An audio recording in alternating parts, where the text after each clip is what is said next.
आवाज लोकशाहीचा मध्ये आज आपण बघणार आहोत धुळ्यातील नागरिकांच्या समस्या नेमक्या काय आहेत त्या। आवाज लोकशाहीच्या माध्यमातून आपण शासनापर्यंत लोकांच्या समस्या पोहोचवत असतो। या समस्या पोहोचल्यानंतर शासन प्रशासन त्याच्यावर काम करतं आणि योग्य असेल तर त्यांना त्या गोष्टीचा दिलासा देत असतं। असंच एक समस्या घेऊन आज आपण आपल्याकडे आलेलो आहोत।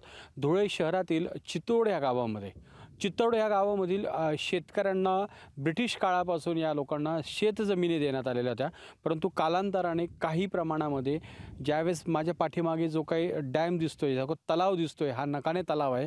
हा नकाने तलावाचं पुनर्भरण करत असताना त्याची व्याप्ती वाढत असताना या शेतकऱ्याच्या शेतजमिनी यांच्याकडनं हिरावून घेण्यात आल्या। नेमकं काय प्रकरण होतं त्यांच्याकडनं जाणणार आहोत।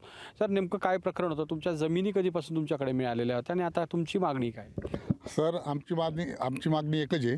आम्हाला आमच्या आजोबा म्हणजे वडलोपार्जी 1940-41 पासून ब्रिटिश सरकारने जमिनी दिल्या आहेत आणि त्या जमिनीमध्ये आज आम्ही जेवढे लोक आहेत तेवढं मेहनत करून कष्ट करून आम्ही आमचं पोटाचा निर्वाह करत होतो।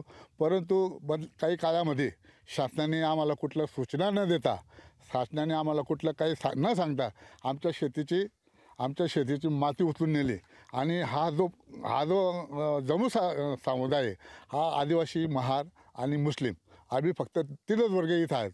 परंतु शासनाने आमच्याकडे खूप दुर्लक्ष केले आणि वारंवार मी, माझा साथी अकबर आणि मी रमेश आयरे वारंवार शासनाशी तक्रारी केल्या आहेत, अर्ज दिले आहेत। मी स्वतः आत्मदानाचा 15 ऑगस्टला इशारा दिला आहे आणि शासनाने त्याची दखल जे 14 लोकांमधले जे 5 लोक आहेत ते तुम्ही पाण्याखाली जात नाही आणि जे इतर जे लोक आहेत ते पाण्याखाली जातात, असं पंचनामा तहसीलदार हे साहेबांनी केलेला होता। तर मग त्यांनी असं सांगितलं की तुम्ही काय शेती करता का नाही करता हे आम्हाला स्वतः दाखवा भाऊ। तर मग आम्ही त्यांना दाखवायला गेलो, तर त्यांनी तिथं जागेवर पंचनामा केला।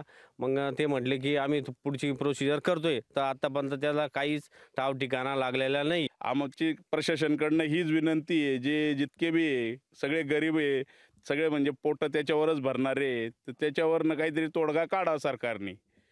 आणि जसं आता सरकारी काही लाभ तिकडनं शेतीला मिळतो, काही विम्याची रक्कम, काही नुकसान झाली नुकसानची भरपाई काहीच मिळत नाही आणि जे शेती करतो ते परत काही पाणी विणी आलं ते भरल्या जाती, तर मग ती वेस्ट होऊन जाते बुवा, असं खराब होऊन जाते। पूर्वीचे उतारा तर आहे, परंतु ते तलावाच्या नावाने आहे, आमच्या नावाने म्हटल्यानंतर निश्चित करून खायचं हे केलेलं आहे त्यांनी। आम्हाला पाण्यात गेलं म्हणजे कुठल्या भरपाई बी भेटत नाही, कुठली सुविधा बी नाही आहे।